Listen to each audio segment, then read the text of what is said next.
Vystúpili sme tu z trojkou Južné mesto a čo tu teraz robí? A my sa pôjdeme pozrieť do najkrajšej časti Bratislavy. Prejdeme po ľavej strane, vybudovali tu nový chodník, miestni tu hrajú futbal. Ja by som si s nimi zahral. Pomaličky sa priblížujeme k novej časti Bratislavy, ktorá sa volá Slnečnice, zóna mesto. Je to taký štát v štáte. Necítite sa tu ani ako v Bratislave, ale ani v Rakúsku. Je to niečo úplne medzi. Je tu pekná bytová výstavba, majú tu zaujímavé detské ihriska, stavajú tu aj ďalšie bytovky a majú tu takéto komunitné záhradky. Ako môžete vidieť, aj rajčinky sú tu. Wow, tie sú pekné, veľké. Jahody.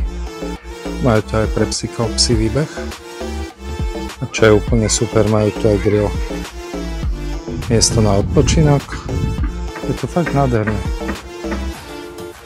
A nie je tu až tak rušno, ako v iných častiach. Vždy dole pod bytovkami sú firmy a rôzne spoločnosti. Máte tu aj takéto bludisko.